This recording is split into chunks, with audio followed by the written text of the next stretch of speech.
should now. Again, there may be a little delay, but I'm seeing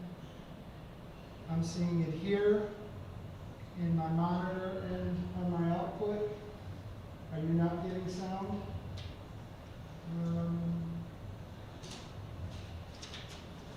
Okay, now I'm picking it up here. Yep, I've got it. Okay, so we've got sound. So you guys are good then? We are good. Thank you for sticking around. I Just really keep it appreciate it. stable. Thank you. All All right. right. Yeah, thank you. All right, so the workaround, all right, Michael, so I've got to, tell me if you see the cameras changing. I'm just gonna keep clicking them on and off, and I don't know what kind of delay we have.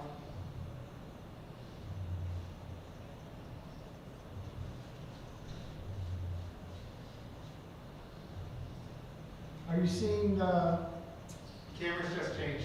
okay, so we know the cameras are working, camera control is working. Let's see, can I get another, I need another monitor. What kind of time we have? 3:43. Okay, let's see if,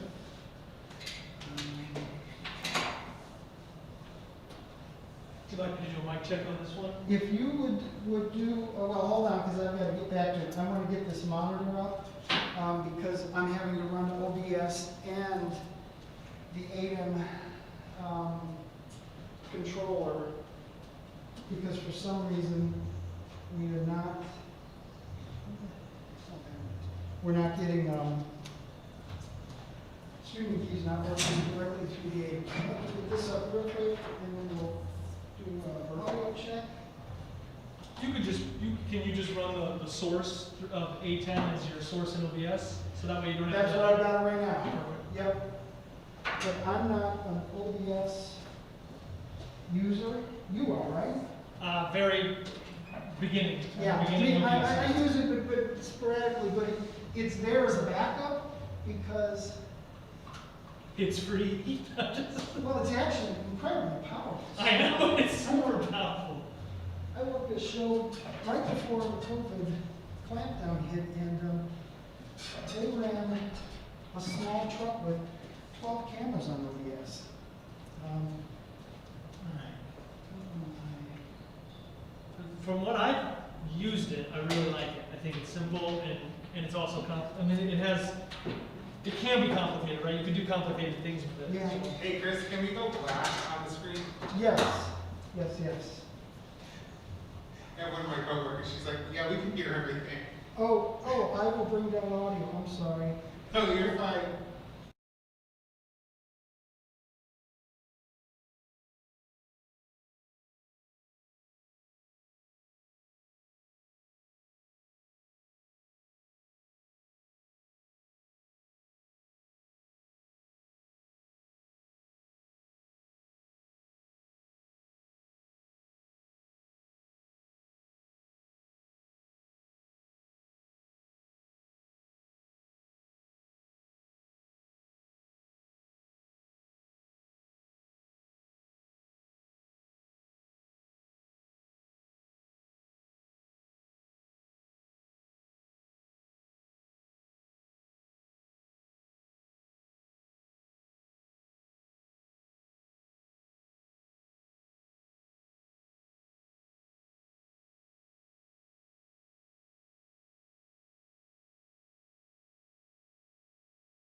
to Homecoming 2020. I'm Director of Athletics Mark LaBarbera, and I am thrilled to welcome you to what is the first event of this homecoming week, the Athletics Coaches Roundtable, or the Athletics Coaches Town Hall meeting. Thank you very much for joining us today. We are thrilled today to have with us, starting over here on my left, Assistant Volleyball Coach Nick Polite, Head Football Coach Landon Fox, Head Men's Basketball Coach Matt Lottich, and Head Women's Basketball Coach Mary Evans. And I introduced them all. You probably know who they are, but you may not recognize all of us with the masks on. So we just wanted to make sure you knew who was here. It's an interesting time for us here in the athletics department at Valparaiso. We are thrilled that this year, again, we have about 390 student athletes. That includes 135 members of the freshman class. And we are very excited to have all of them back, all of them participating in a meaningful way in their sports and representing all of you and representing the brown and gold. So today what we're going to do is we're going to have a little roundtable discussion, and we're going to give you a little sense of what it's like to coach during COVID. So the first thing we're going to do is we're going to have each one of the coaches give you a little sense of what the spring and summer was like with their limited access to our student athletes. So for this part of the conversation, we're going to start over here on my far right with Coach Evans, and have her give you a little glimpse into what the spring and summer were like for women's basketball. Coach Evans? Thank you. I think for us, what we tried to use the spring and the summer for was just to try to make sure that we were maintaining a level of connectivity amongst our team. It's hard to really do any type of skill instruction. Our kids all had very limited access to facilities. Some lived in very hard-hit areas and were unable to go to open gyms or see trainers. So each kid's physical activities were very different, and we tried to kind of challenge them individually to get better at something over the course of the spring and summer, whether that was being able to get in the gym and get better with a basketball skill. If not, maybe read a book, improve the mental side of things. So we just challenged them that at the end of the COVID quarantine to come out of it a little bit better in some aspect of their lives. The other thing we tried to do was different activities to maintain team cohesion. So I know we had a weekly book club. The girls got together and created a couple activities that they did amongst themselves to try to maintain the culture that we're used to having. And I think for me, that was the hardest part, is the lack of kind of the organic conversations that come about from just being in the office and kids popping by or hanging out in the team room, or one-on-one shooting sessions where you have these conversations with these young people, and you learn a lot about them, and those are just hard to go about through a Zoom or a FaceTime or a phone call. So we did a lot of that through the summer and then through the spring. We tried to incorporate some film work to get better in using film. And that was a lot of what we did with the young people on the team. Obviously recruiting looked a lot different as well. A lot of Zoom calls, a lot of watching film, a lot of streaming live events. So, it was challenging, but we tried to make the best out of it and be as adaptable as possible through the time. Coach Lottich? Yeah, I don't want to be repetitive, but I think a lot of teams, coaches in our department and really across the country did similar things. Thank God for technology. We were able to get on Zoom calls. We try to do it weekly and really just keep updated. And like Coach said previously, just try to keep our team cohesion, our culture moving forward. We did have some initiative by some of our guys, which I thought was pretty neat. They challenged each other. For training in our sport, sometimes all you really need is a blacktop and a basketball.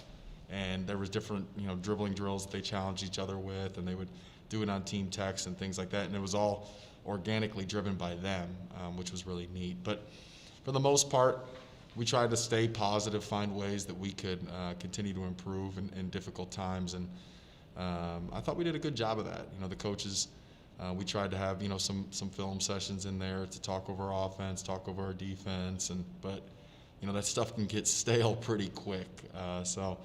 But overall, was pleased with how our team came out of it, and I will tell you that we're back on the court now, which is it's been a breath of fresh air. It's been awesome. It makes me really appreciate the job that I have and the young people that I get to coach and the institution that I'm at. So we're excited about moving forward, but we definitely tried to make the best of a bad situation. I thought we did a pretty good job of it.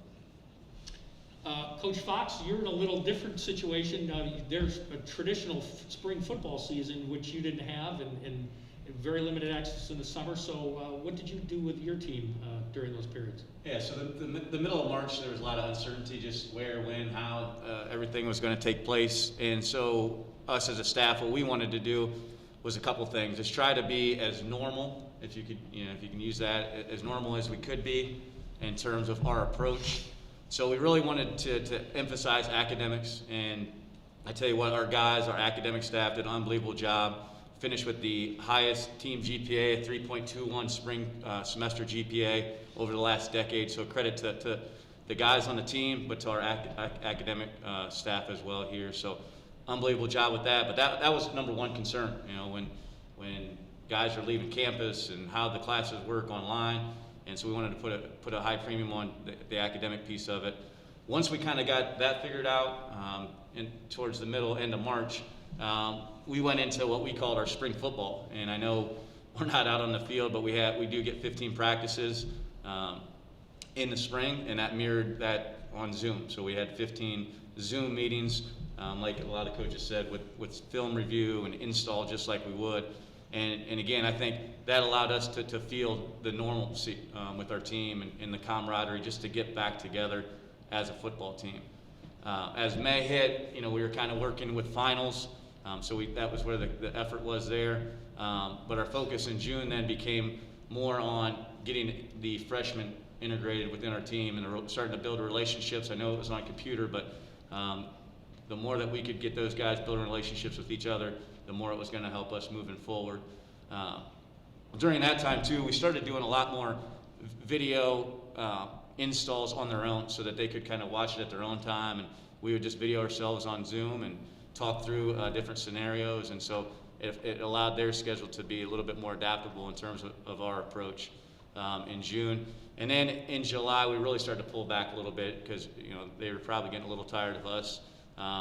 And so just to give them that 4th of July, and then as we were starting to get into school. So just really our approach is trying to keep things, as football is so regimented in terms of just how we do things. So we were trying to keep that schedule as close as we could.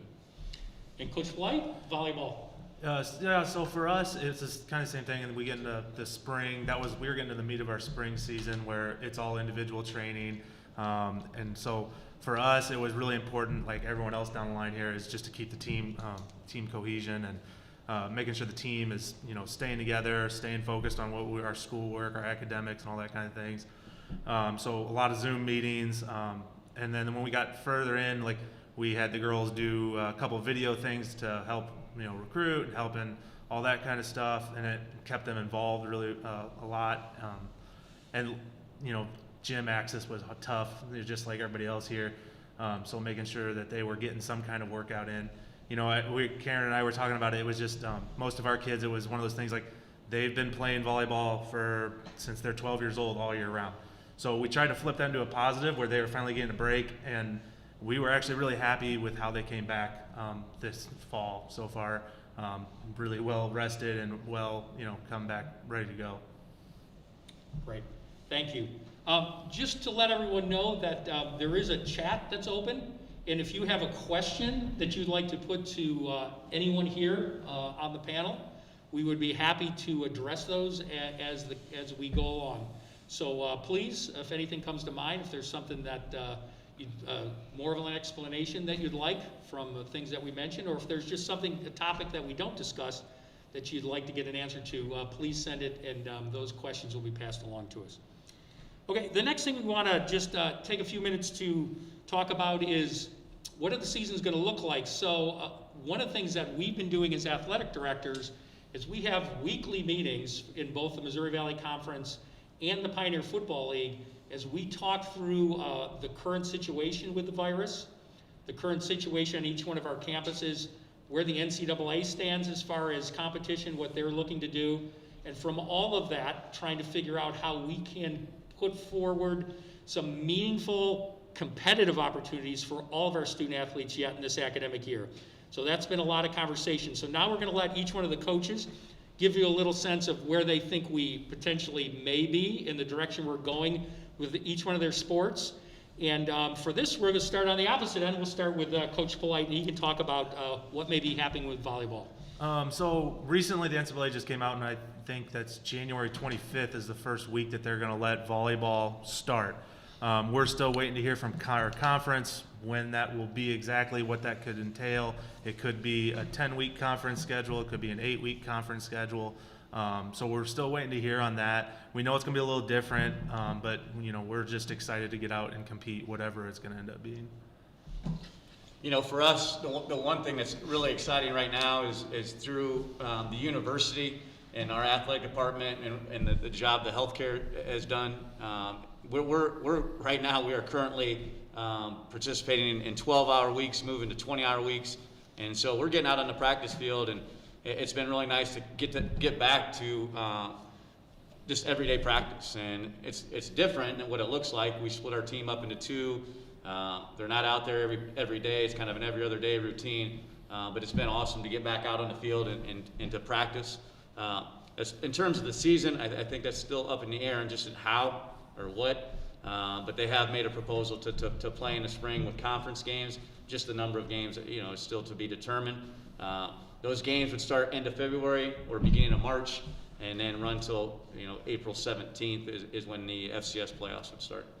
Yeah, and that's important to note that the conversation so far for both of the fall sports that will be competing in the spring, and actually with 3 of them that would also include soccer, is that the NCAA has indicated that they will host championships in the spring for each one of those sports. We're thrilled that our conferences, so the Missouri Valley Conference and the Pioneer Football League, will get automatic qualifiers. Our champions will be automatic qualifiers for each one of those championships. So there still will be the opportunity, or it looks that way, if the virus cooperates on some level, that there's still an opportunity for both of the fall teams to have spring schedules to compete for NCAA championships, to compete for Missouri Valley Conference championships. So we're excited for that and looking forward to that. A little different note, so our winter sports, so we'll let both Coach Lottich and then Coach Evans talk about the start of basketball and what their upcoming seasons may look like. So Mary can cover up any loose ends. I think that we're pretty similar. But as it stands right now, this is the first day that we're actually allowed to go to a 12-hour work week. And so previously we've been operating on 8 hours. And so for us, we've been doing 4 on the court, and then they've been doing 4 hours in the weight room for strength and conditioning. Now we're going and transitioning into a 12-hour week. So we're going to practice Monday, Tuesday, Friday, Saturday. And so our guys will have 4 2-hour practices, and then the remaining 4 hours they will be in the weight room or out in the field doing conditioning. October, is it 14th, 13th? 14th, if you play. Yeah. So October 14th, we'll start our 20-hour work week, and with anticipations that we can play our first games November 25th. As far as the schedule, we had previously had a start date of November 5th, and so there were games from that November 5th to that 25th date in there that, we're just trying to talk to those teams to try to solidify a game schedule, but we're working hard on it. So that's where we're at, but again, we are just happy to be back on the court, and looks like we're going to play some games this year, which is awesome. Yeah, it's pretty much the same for the women's team. Same dates. We're transitioning into the 12-hour week as well, and I think it's a nice thing the NCAA did to kind of allow us to get our kids back on the court and not rush them into being thrown into 3-4 hour practices. So I think it's going to be really beneficial for them as far as their health, and maybe they'll start letting us do this a little earlier every year. Okay, you all talked a little bit about what you're doing for practice, but it would be great if you could talk a little bit more about, since you didn't have this spring and the summer like you normally would, and with the delayed start to your seasons or being pushed all the way back to the spring, what are you doing now? What's different about practices? What do you see will be different about practices as you move now into the opportunity to practice more? And we'll start down here. We'll let Coach Evans start this time. And talk a little bit about how basketball will be a little different. Yeah, I think we were pretty fortunate. Our athletic administration, I think, worked really hard to allow us to get back in July for some one-on-one instruction, all masked up and under real safety regulations. But for us, I think that really helped my program because we spend the majority of our spring developing players one-on-one. So our spring is spent one coach, one player, one hoop, really working on trying to get those kids better at their individual skills. The only thing I would say that we weren't able to do in the summer that we would have in the spring is not play any one-on-one, which is something we focus a lot in the spring as well. So, I think coming in July and having that time with the players that chose to come back, that felt safe enough to come back, kind of allowed us to get that springtime in July. And then when we transitioned over at the start of school, when everybody was back, we've had now 5 weeks, as of last week with our players. So I thought that kind of simulated what we normally get in the summer. We were able to get them in some more contact drills, introduce some of our concepts, continue to work on their individual skills, start building their fitness.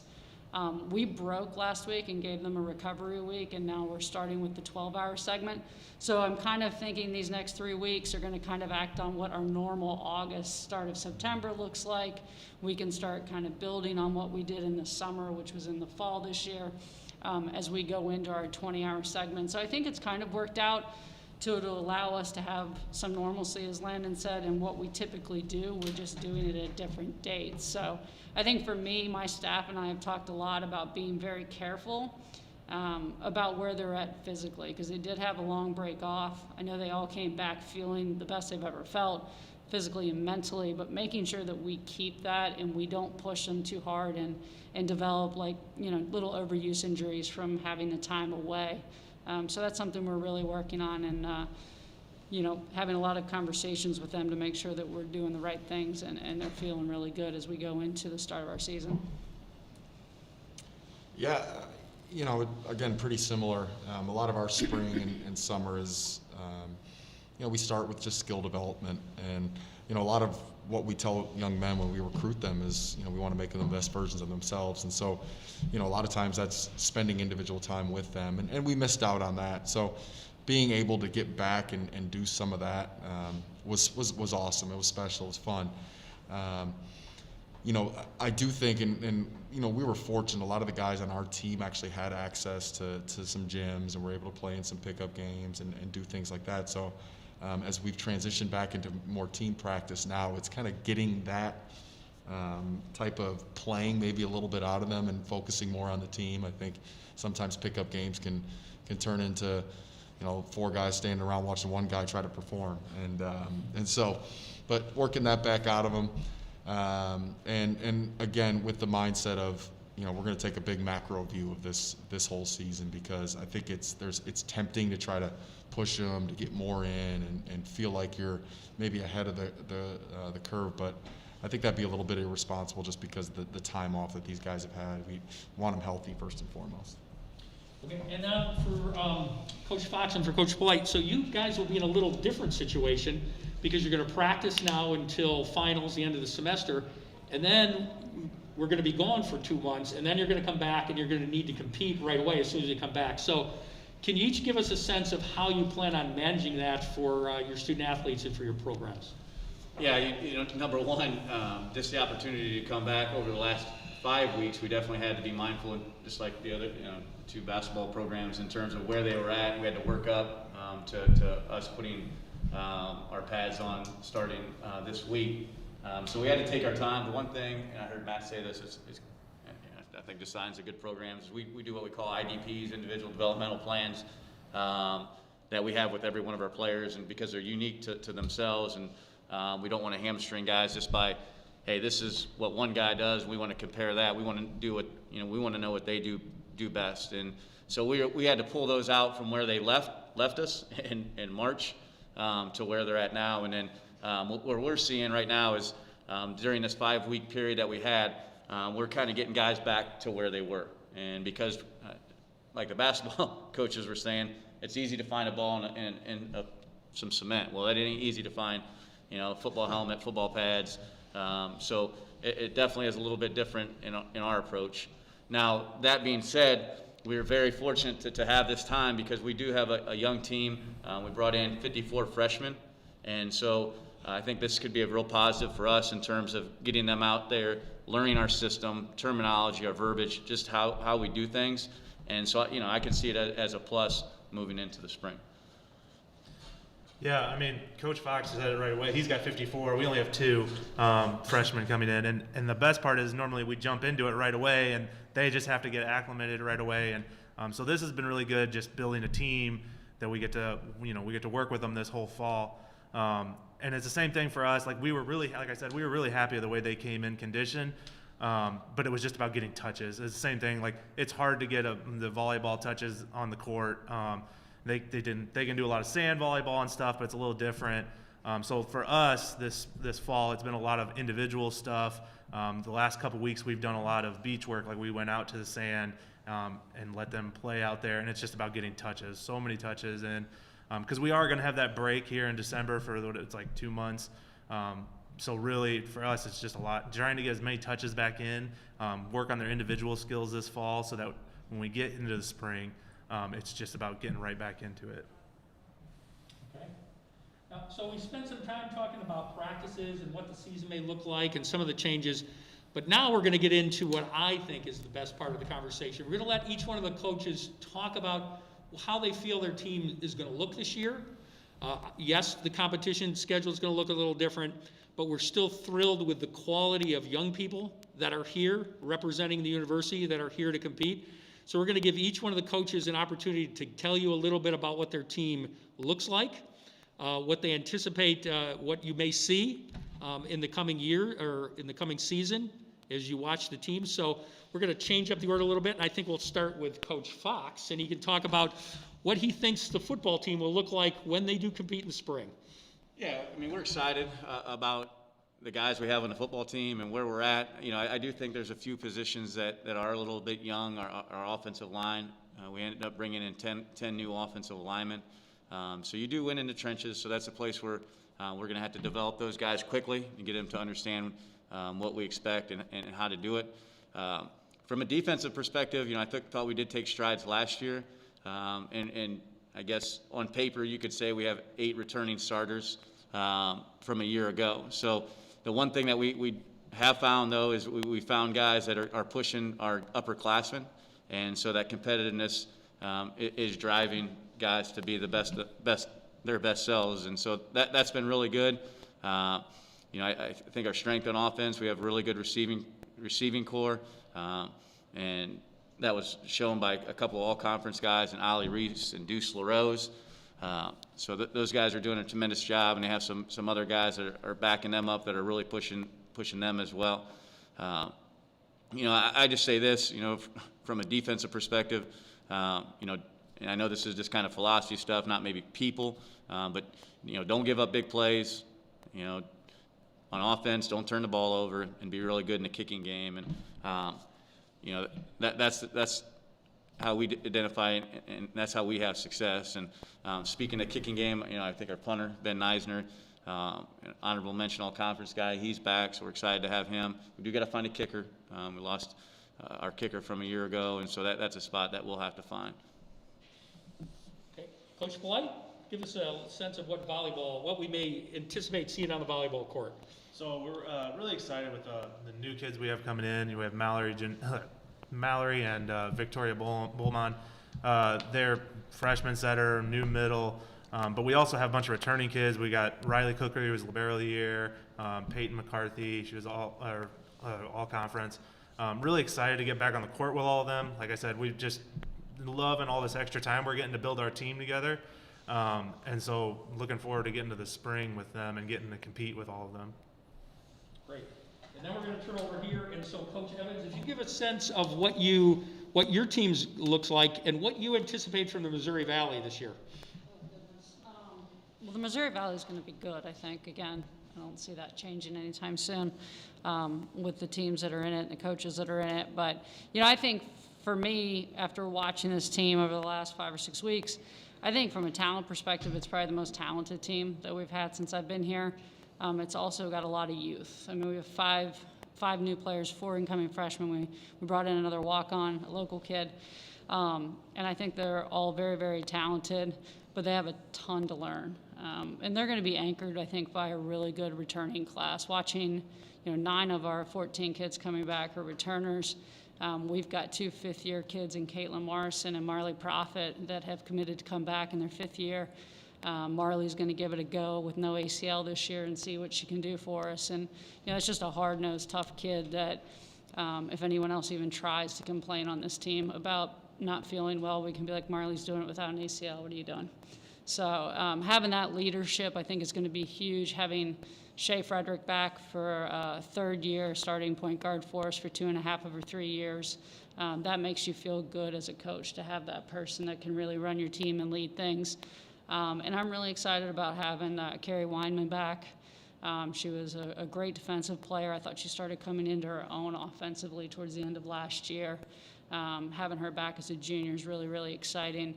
And then, honestly, I think we had 2 kids coming off the bench last year, in Ella Ellenson and Grace White, that could have easily been starters. So, we lost 2 of our 5 starters, but I think we've got some pieces that can plug in there. And I'm really excited to see what this team can do this year. Coach Lottich? I think right now we're really excited about where we're at. We're very athletic. I think we're very versatile in a lot of ways. I mean, I can highlight a lot of our seniors because I think that they've done it. Malik McMillan obviously took huge jumps for us, and talking around the league, his ability at his size to shoot the ball the way that he does poses so many problems. Aaron Gordon, some people might not know, he played most of the year last year, hurt, had some knee issues. He looks great, looks healthy, shooting the ball fantastic. And then Zion Morgan, didn't play a ton for us, was more of a reserve role. The one thing that young man never did was complain, and he's taken this offseason and really worked hard, and he's got a lot of coaches advocating him in a lot of ways, so we expect some good things from him. And then Nick Robinson's back healthy, but dealing with a little bit of a back issue last year. Nick probably didn't have the year that he wanted to last year, but he's had a lot of success in college basketball, and so we're excited to get him back. And then you look at Saki, feels like he's been here forever, but he's just now starting his junior year. I think he's taken a jump. And then, really our sophomore class, we've got, Ben and Donovan. I think they're led by those guys. I mean, by the end of the year, I thought Donovan was the hardest guy for me to take out of the lineup, just because he was so versatile. The things that he was doing offensively and defensively. I mean, he made huge strides, and he's put on about 15, 20 pounds. I mean, he's really, really playing well. And then Ben Cricky was our most efficient offensive player last year in about 18 minutes. So he's been playing great as well. And then we really like the freshmen that we've added. So again, I like the versatility. Practice can have a lot of competition. I think we're pretty deep. Could maybe even go 10, 11 guys and really turn up the pressure defensively. So we're excited. Great. One of the things that you haven't heard the basketball coaches particularly talk about, obviously the spring sport coaches haven't talked about, but was our schedule. So I know there's probably some people wondering what the basketball schedules will look like, and the reason we haven't mentioned it is because we honestly don't know yet. The Missouri Valley Conference schedules will be coming out in the next day or two, so we do know what those games will look like, and both the men and the women will start Missouri Valley Conference play at the end of December, beginning of January. But we don't know what the non-conference schedule will look like yet because of the NCAA's announcement just in the last week of when we could start. So the non-conference piece is still in flux. We're working on putting those together, and we hope to be able to announce those soon. The other thing that I'm sure people are wondering is, will we be able to have fans? Will there be anybody in the crowd? And right now, we are still working under the guidelines from the state of Indiana and Porter County, and right now in the state of Indiana, we'd be limited to 250 people on an indoor event, and Porter County actually has a lower limit than that. So that's a conversation that's ongoing. We don't have an answer to that right yet, but we hope to have that worked out. More information that we'll be able to share here in the coming month, as far as will there be spectators at the home events. If nothing else, one thing I can assure you is everything will be streamed on ESPN Plus or ESPN3, or will be actually broadcast on television. So you will be able to watch the games in some manner. What we don't know yet is will you be able to actually watch them live? And as soon as we have an answer to that, we will get that information out to everyone. So I'm going to check with Michael to see if we had any questions come in. Other than that, whether there's going to be, I just answered all of them, so that's great. So we want to thank you for joining us. It's obviously an unusual time with COVID, and it's obviously it's everyone's first ever virtual homecoming. We do want to thank you all for joining us today. We do want to thank you for your continued support of the university. I can assure you that the Valpo experience is real, and it is happening here for all of our students, even amongst the COVID virus. So there's a lot of good things happening on campus. We're thrilled to have the students here. We're thrilled to have in-person classes. A lot of work has gone into this semester by a lot of people to make sure that we could provide the Valpo experience. So for all of you that are alumni, your institution is here, it's doing well, the Valpo experience is live and well. For all of you that help support with your financial gifts, thank you, it is making a difference. I would encourage you, there's lots of other virtual homecoming events yet this week. Go online. I would encourage you to participate as much as you can. We're thrilled to have you with us here virtually, and believe me, we look forward to seeing all of you in person here as soon as we're able, and we look very much forward to having an in-person homecoming next year. So for all of us here, for all of the coaches, thank you so much for joining us, and go Valpo!